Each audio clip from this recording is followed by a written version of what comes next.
El rey Felipe II abrió personalmente las puertas de la alcoba de su hijo. No llegó como padre, sino como general al mando de una invasión, vestido de pies a cabeza, con una armadura de combate. El príncipe Don Carlos, heredero del imperio más poderoso del mundo, fue arrancado del sueño y vio su alcoba llena de guardias armados, liderados por su propio padre. El rostro del rey era una máscara de fría obligación, sus ojos impenetrables tras el visor de acero. En ese momento aterrador y desgarrador, el príncipe comprendió que esto no era un sermón, no era un castigo, era un arresto. El hombre que le había dado la vida había venido a quitarle su libertad, y el deber de un rey estaba a punto de destruir el amor de un padre. Este momento de traición familiar resonaría en las cortes de Europa. Pero, ¿cómo se llegó a esto? Para entender cómo un rey pudo convertirse en el carcelero de su único hijo y heredero, debemos retroceder al principio, al nacimiento real que fue visto tanto como un milagro divino, como una terrible maldición oculta. Antes de sumergirnos en nuestra historia, te invito a que te suscribas al canal. Es la mejor manera de acompañarnos en cada futura exploración por los rincones olvidados del pasado. Antes de que Don Carlos respirara por primera vez, ya era un prisionero de su propia sangre. Era el año 1545, y en el Palacio Real Español, los cortesanos susurraban emocionados sobre el heredero que estaba por llegar. Pero a puertas cerradas, los médicos reales intercambiaban miradas de preocupación. Sabían algo que los nobles celebrantes no entendían. Este niño era el producto de una línea de sangre tan intrincada, tan obsesivamente pura, que se había vuelto tóxica. Esto significaba pureza para los Habsburgo. Carlos tenía 6 tatarabuelos. Solo 6. Una persona normal tiene 16. Reflexiona sobre eso por un momento. 10 de sus antepasados habían sido eliminados por generaciones de tíos que se casaban con sobrinas de primos hermanos, que se casaban con primos hermanos, todo en nombre de la pureza de la sangre de la corona, sin mancha de forasteros. El árbol genealógico no se ramificaba, se estrangulaba a sí mismo. Los escribas de la corte registraron su nacimiento con plumas floridas y tinta dorada, pero no podían capturar el daño invisible inscrito en sus células. Cuando Carlos finalmente llegó al mundo, el 8 de julio de 1545, las parteras notaron que su cabeza parecía extrañamente formada. Sus llantos eran más débiles de lo que deberían haber sido.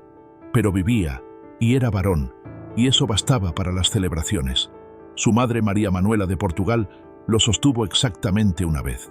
Apenas tenía 17 años, agotada por un parto brutal que había desgarrado su cuerpo desde dentro. La fiebre comenzó en cuestión de horas. Mientras la corte celebraba el nacimiento de un heredero, la piel de María ardía como pergamino.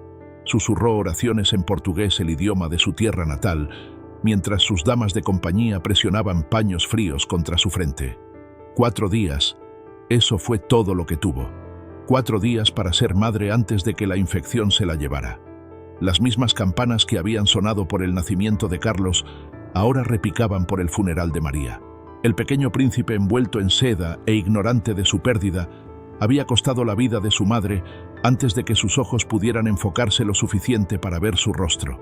Y aquí es donde se torna realmente oscuro. María no solo era la madre de Carlos, también era su prima hermana.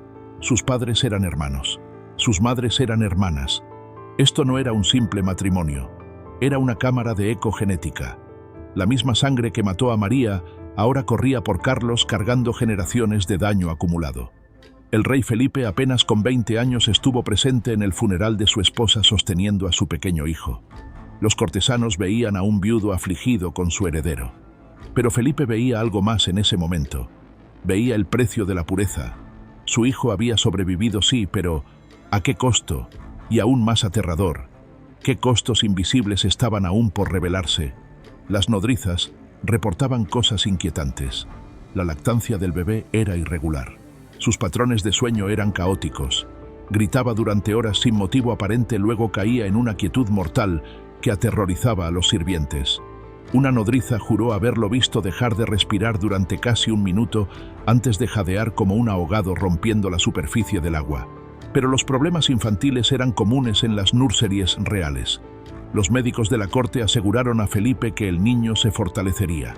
Después de todo, Llevaba la sangre de emperadores, de conquistadores que habían reclamado medio mundo para España. Seguramente esa herencia se manifestaría en grandeza. No tenían idea de cuán equivocados estaban. La sangre de los emperadores era precisamente el problema. Cada generación de endogamia era como añadir otro eslabón a una cadena invisible, y Carlos cargaba con todas ellas. La mandíbula de los Habsburgo, esa famosa deformidad, era solo el signo visible de un daño más profundo. Lo que acechaba debajo sería mucho peor. La maldición no era mística, era matemática. Una ruleta genética jugada con probabilidades cada vez peores, y Carlos había perdido ese juego antes de tener la oportunidad de jugar. Cada célula de su cuerpo llevaba los errores acumulados del orgullo de sus antepasados, su obsesión por mantener el poder dentro de la familia a cualquier costo. Había sobrevivido a su nacimiento un príncipe sin madre, nacido en una jaula genética. Pero la maldición de su sangre no era solo un número en un árbol genealógico. Pronto se haría visible para todo el mundo, grabada en sus huesos. El armero real sudaba. La coraza forjada con el mejor acero milanés simplemente no encajaba. Había medido al príncipe 3 veces. Cada medición era más desconcertante que la anterior.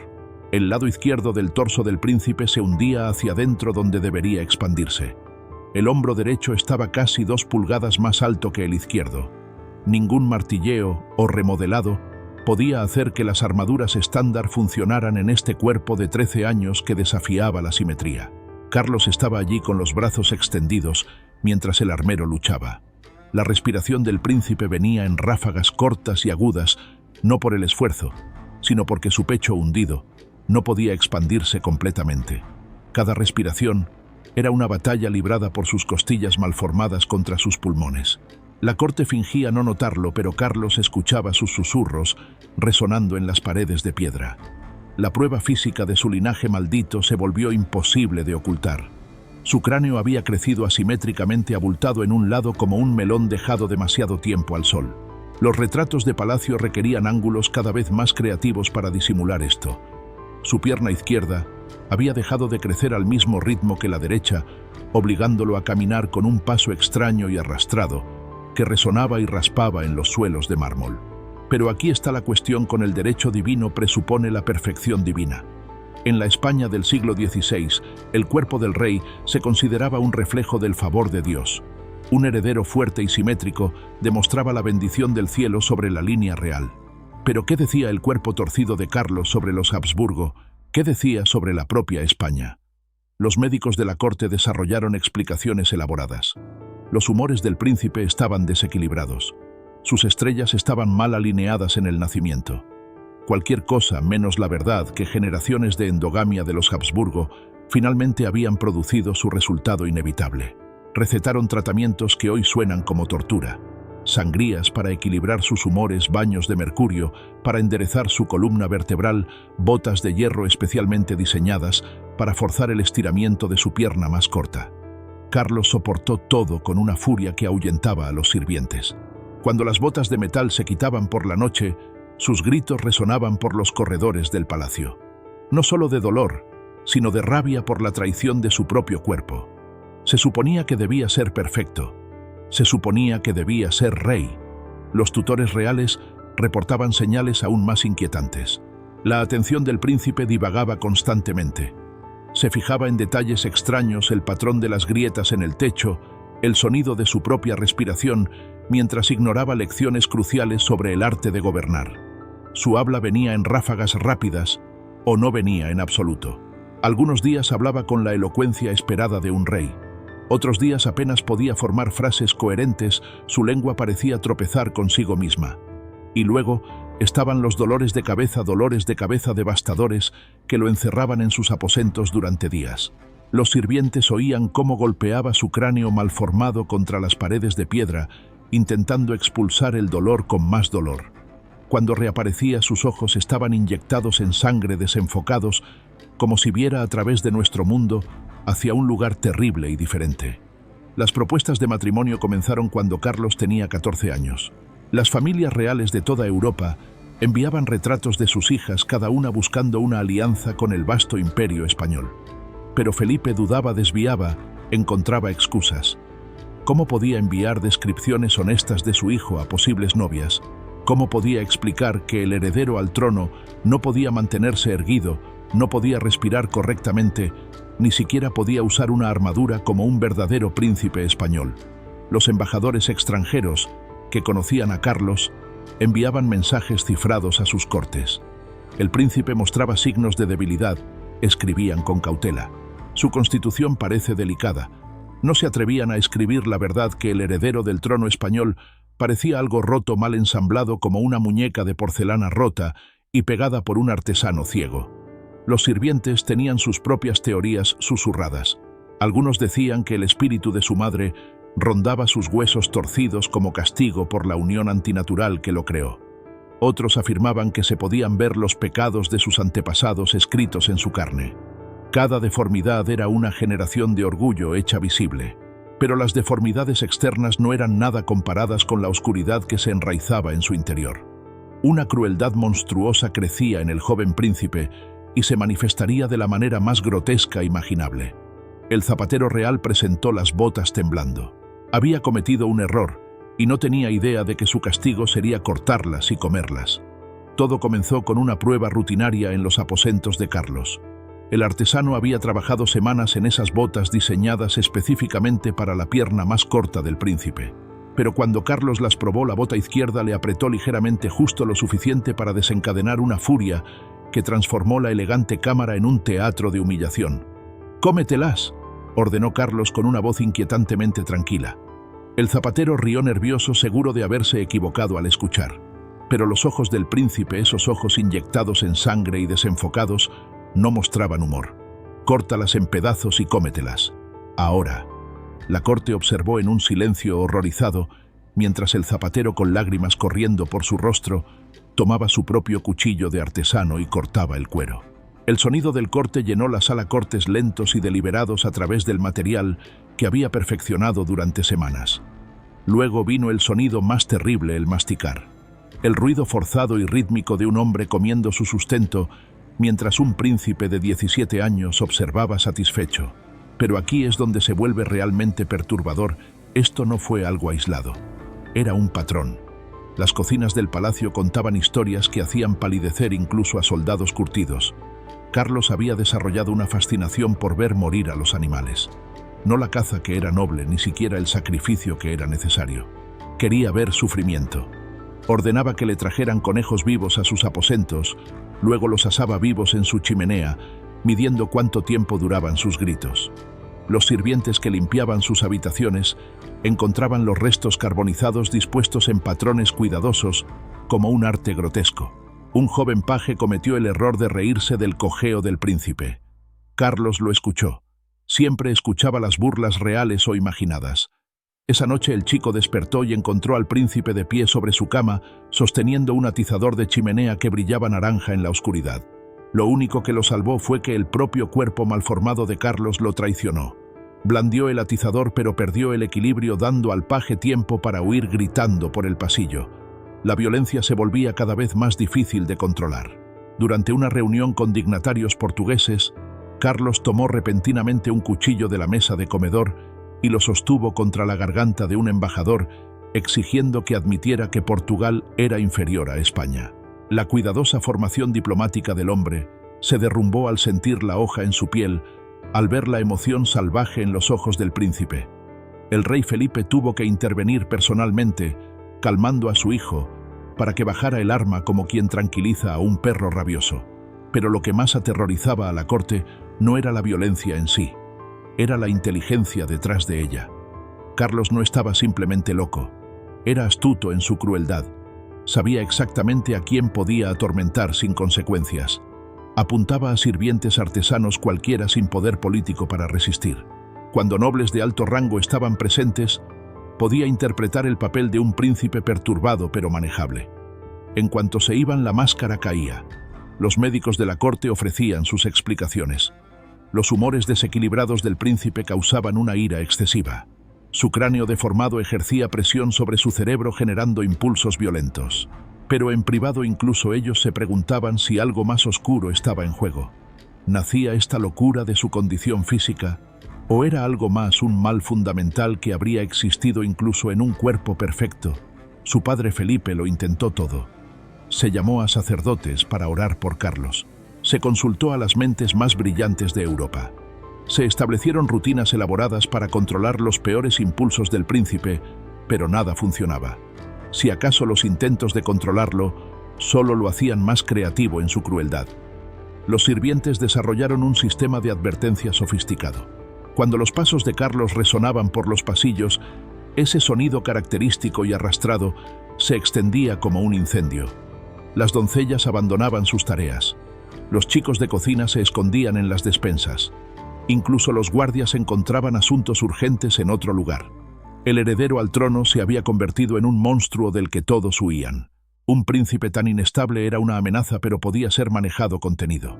Eso fue hasta que su propio padre asestó un golpe psicológico tan personal, tan profundamente humillante, que encendió la furia de Carlos hasta convertirla en un infierno.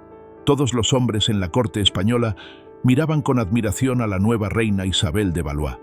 Pero el príncipe Carlos la miraba con algo más: el ardiente resentimiento de un hombre que veía lo que le habían robado. La traición había sido una obra maestra de maniobras políticas. Originalmente, Isabel había sido prometida a Carlos como parte de un tratado de paz entre España y Francia.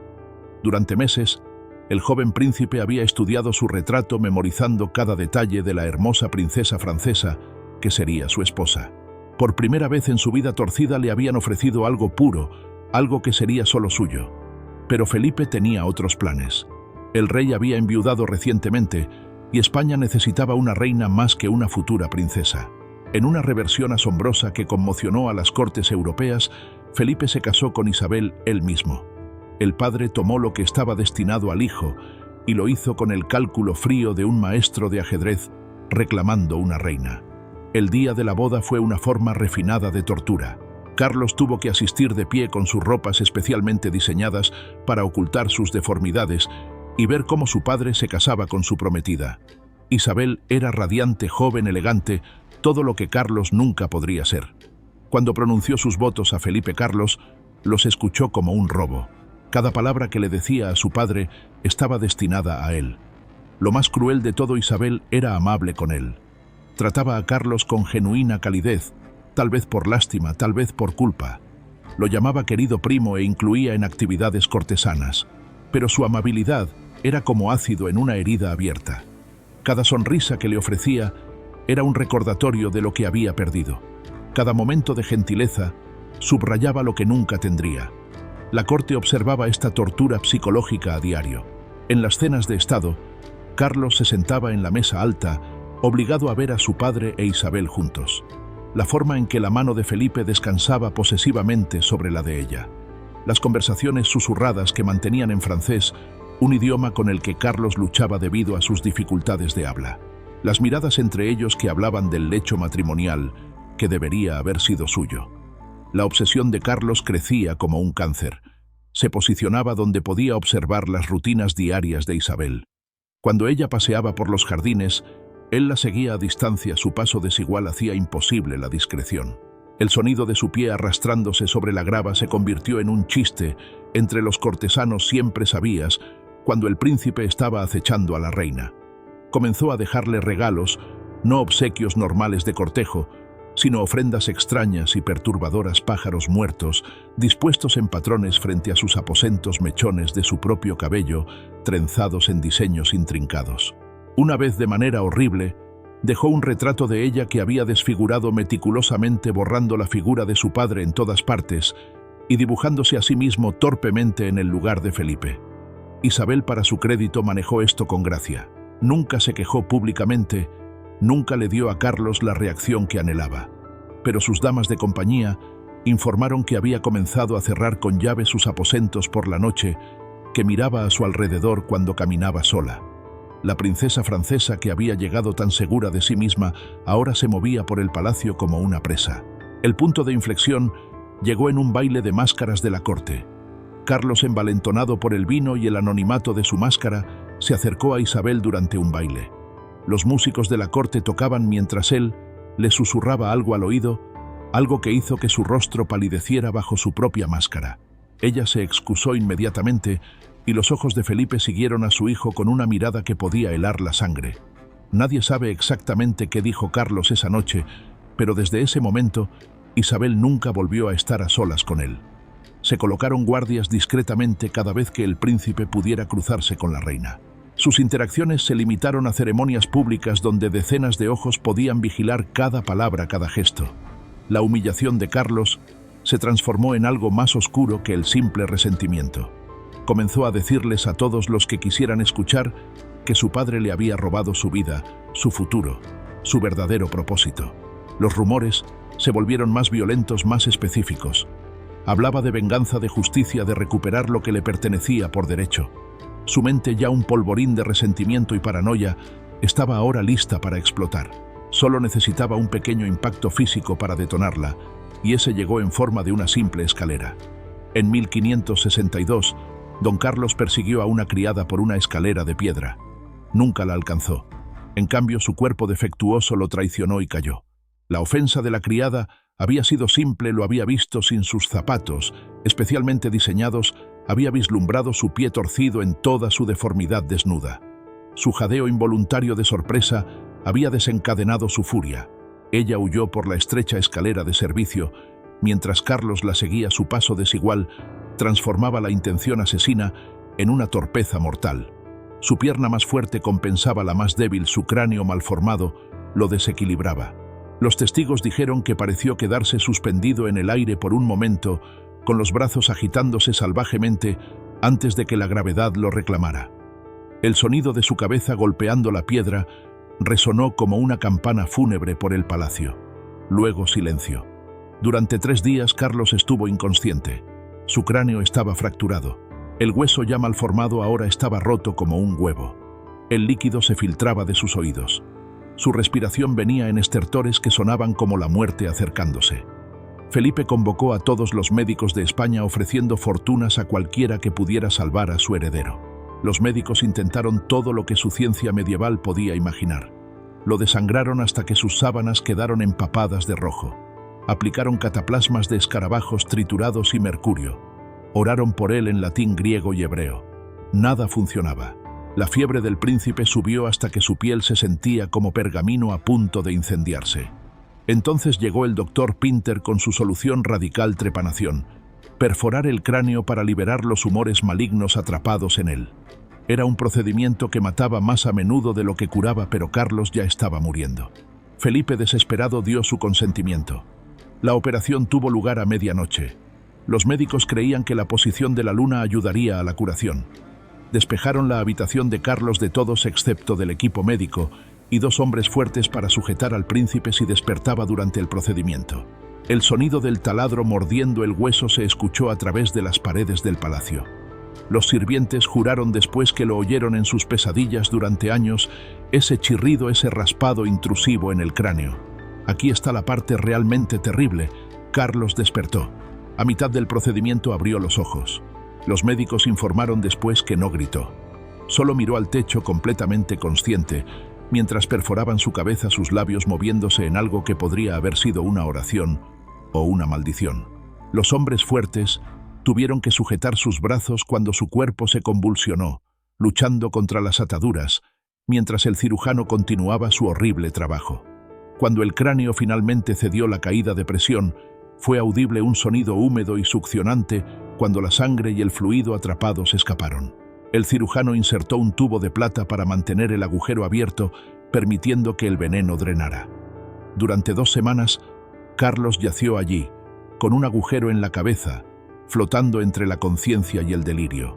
En sus sueños febriles, desvariaba sobre Isabel, sobre su padre, sobre conspiraciones que podrían ser reales o imaginadas.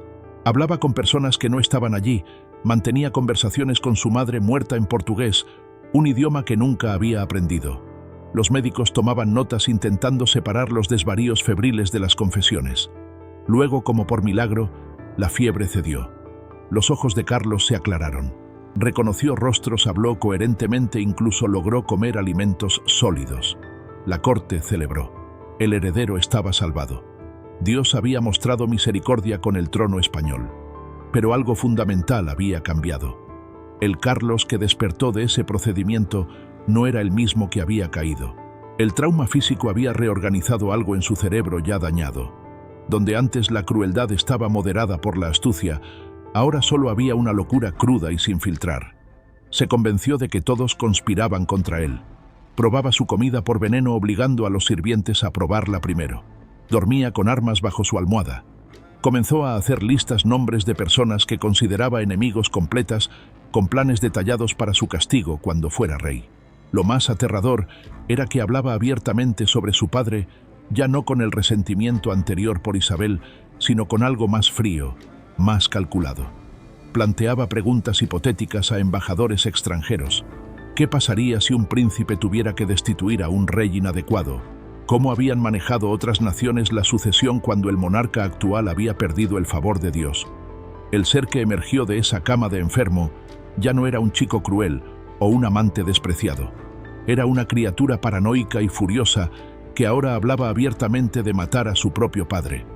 Y el rey Felipe escuchaba. El rey Felipe estaba sentado en su oscuro y cavernoso estudio con una carta en la mano. Era un informe de un espía, y confirmaba su mayor temor: su hijo, el heredero al trono, estaba planeando alta traición.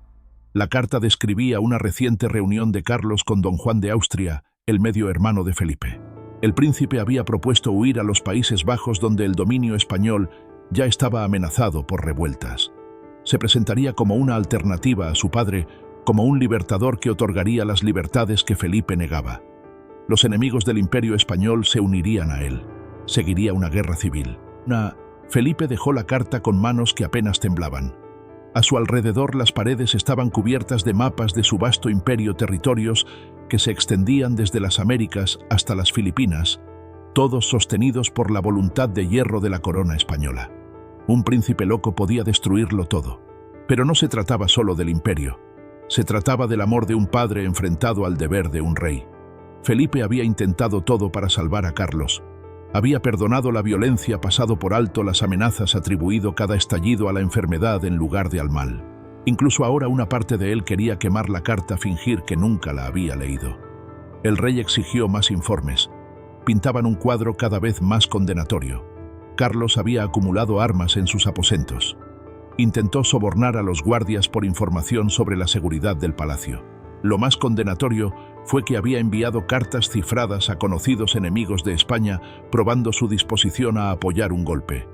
Lo que hacía la decisión de Felipe realmente angustiosa era que entendía la ira de su hijo. Sabía que como padre le había fallado a Carlos. Las deformidades del chico, su locura, incluso su crueldad, todo surgía de las decisiones que los antepasados de Felipe habían tomado, líneas de sangre que Felipe había continuado. Cada hueso torcido en el cuerpo de Carlos era un monumento al orgullo de los Habsburgo. Felipe comenzó sus contramedidas con una sutileza desgarradora. Asignó nuevos sirvientes a Carlos, hombres leales que informaban cada palabra.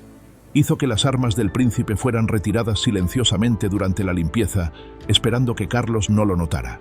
Incluso intentó una última vez llegar a su hijo, invitándolo a largos paseos donde hablaba del legado de Ver y el peso de las coronas. Carlos respondía con una paranoia creciente. Acusaba a su padre de envenenarlo, de robarle su derecho de nacimiento, de ser un tirano que había perdido el mandato del cielo. Durante una cena se puso de pie y proclamó ante toda la corte que Felipe no estaba apto para gobernar, que España necesitaba sangre joven, no el agarre temeroso de un hombre viejo. El silencio que siguió fue ensordecedor. La situación internacional hacía imposible retrasar. Los espías de Felipe informaban que las cortes extranjeras observaban, esperaban. Si Carlos escapaba de España, si se presentaba como un príncipe agraviado buscando justicia, encontraría apoyo. Los franceses lo usarían contra España. Los protestantes en los Países Bajos se unirían a él. El delicado equilibrio del orden europeo colapsaría en la guerra.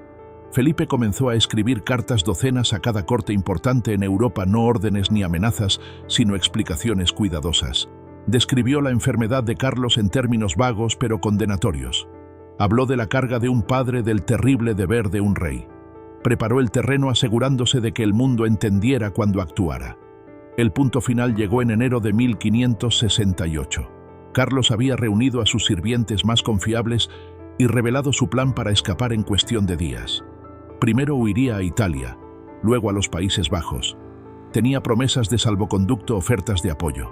En su locura realmente creía que podía regresar al frente de un ejército y reclamar lo que era suyo. Uno de esos sirvientes confiables era un espía de Felipe. En cuestión de horas el rey lo sabía todo. Esa noche Felipe tomó su decisión. Pidió su armadura. No ropa ceremonial, sino una verdadera armadura de combate. Sus consejeros estaban perplejos. No había enemigo a las puertas. No había rebelión que aplastar. Pero Felipe sabía más. El enemigo estaba dentro. El enemigo era su sangre, su fracaso, su hijo. Mientras se ponía cada pieza de acero, Felipe se transformaba. El padre moría con cada correa que se abrochaba.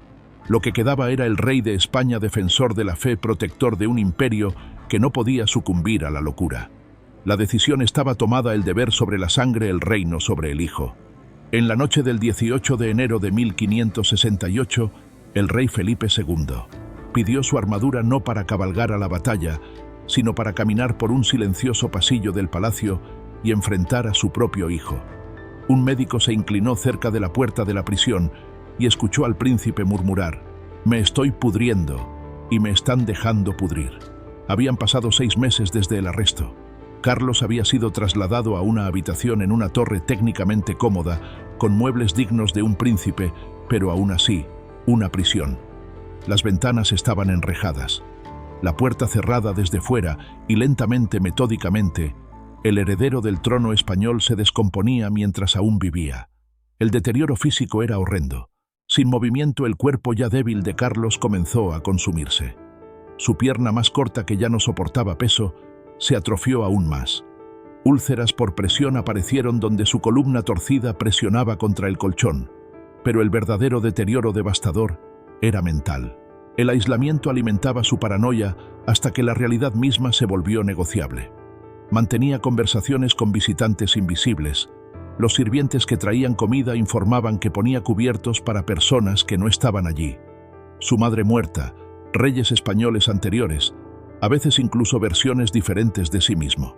Arremetía contra estos fantasmas, les suplicaba, llevaba a cabo sesiones completas de consejo con el aire vacío. El hedor se volvió insoportable. Carlos se negaba a bañarse, convencido de que el agua estaba envenenada. Su orinal permanecía sin cambiar durante días, porque creía que los sirvientes robarían sus desechos para magia oscura. Las úlceras en su cabeza, tal vez de su antigua lesión, tal vez por negligencia, supuraban constantemente. El olor a descomposición precedía a cualquier visitante por metros. Pero aquí está la parte más terrible, Felipe lo sabía. El rey recibía informes diarios sobre el estado de su hijo. Leía sobre las úlceras supurantes, las conversaciones furiosas con fantasmas, la transformación gradual de un príncipe en algo apenas humano, y no hacía nada. No se enviaron médicos, no se aprobaron tratamientos. A Carlos se le permitió pudrirse justo como él afirmaba.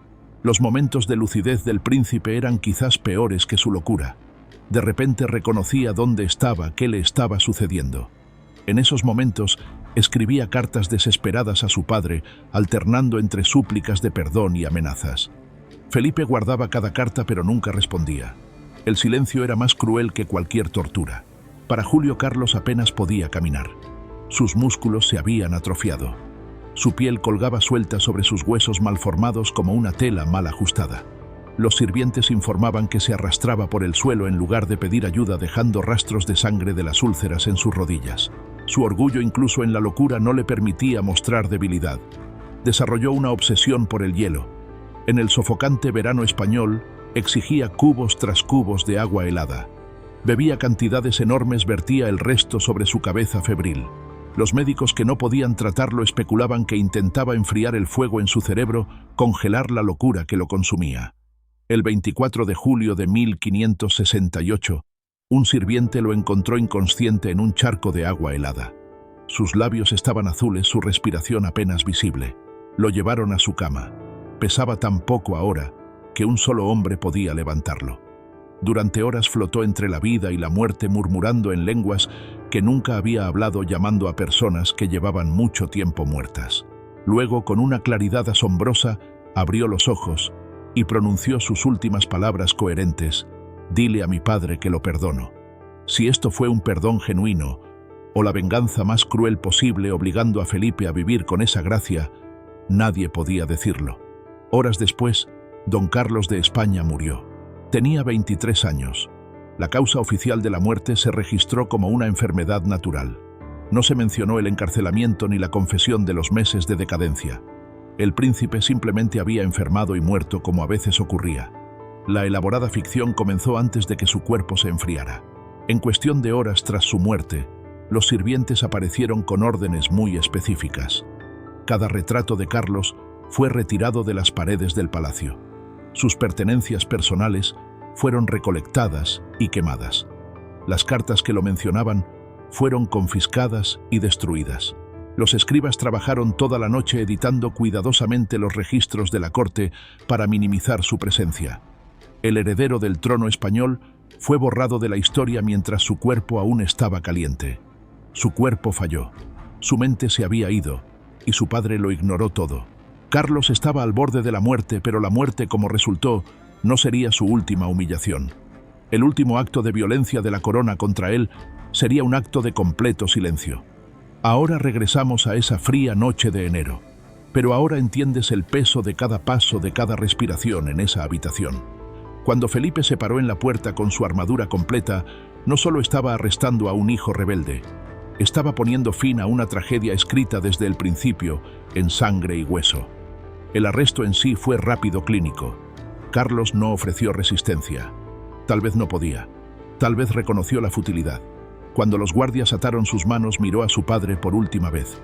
Algunos testigos afirmaron que sonrió. Otros dijeron que lloró. La verdad murió con él en esa habitación de la torre 6 meses después. Pero la verdadera violencia vino después de su muerte. Los escribas de Felipe trabajaron con la eficiencia de una inquisición, pero su objetivo no era la herejía. Era la memoria misma. En semanas fue como si don Carlos nunca hubiera existido. Los embajadores que preguntaban por el príncipe eran recibidos con miradas en blanco.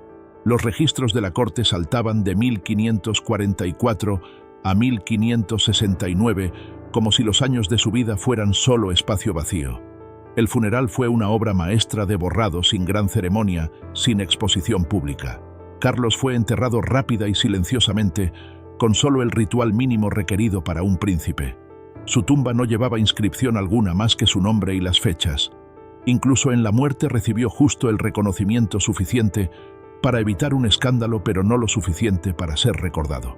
Felipe ordenó que toda la correspondencia sobre Carlos fuera quemada. Los retratos no solo fueron retirados, sino destruidos. Las telas fueron cortadas y usadas como combustible. Los sirvientes que habían servido al príncipe fueron reubicados en puestos lejanos o retirados con instrucciones estrictas de nunca hablar de su servicio. La habitación de la torre donde murió fue sellada y abandonada al polvo. Las historias oficiales escritas durante el reinado de Felipe omiten a Carlos por completo o lo mencionan de pasada como un príncipe enfermizo que murió joven. No se menciona el arresto, el encarcelamiento, el terrible deterioro. Terrible. Ciertamente no hay confesión del papel de un padre en la destrucción de su hijo. Felipe había cometido el asesinato perfecto no de un cuerpo, sino de una historia. Pero no puedes matar realmente una historia. 2 siglos después, el príncipe olvidado comenzó a resurgir. No en los libros de historia españoles que aún estaban cuidadosamente controlados, sino en los escritos de los enemigos de España. Friedrich Schiller, el dramaturgo alemán, descubrió fragmentos de la historia de Carlos y no vio a un príncipe loco, sino a un héroe romántico destruido por la tiranía.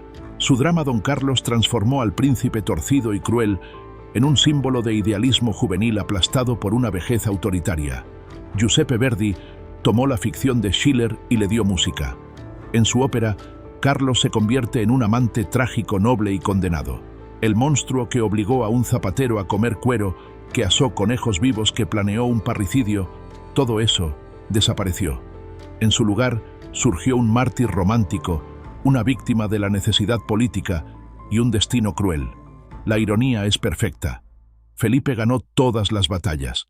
Preservó su imperio, controló la narrativa, borró a su hijo vergonzoso de la historia. Pero al hacerlo creó un vacío que los artistas llenaron con sus propias versiones. El verdadero Carlos, torcido en cuerpo y mente, fue olvidado. El Carlos ficticio, hermoso y trágico, se volvió inmortal. Incluso ahora en los teatros de ópera de todo el mundo, el público llora mientras las voces de los tenores resuenan en las arias de Verdi. Lloran por un príncipe que nunca existió, mientras que el verdadero Don Carlos, el niño rey, devorado desde dentro por su propia sangre envenenada, permanece verdaderamente olvidado. El rey Felipe ganó la batalla por el trono, silenció a su hijo y borró su nombre. Pero al final, la historia de Don Carlos, el niño rey devorado desde dentro, se negó a ser olvidada. Y es una historia que aún se cuenta hoy.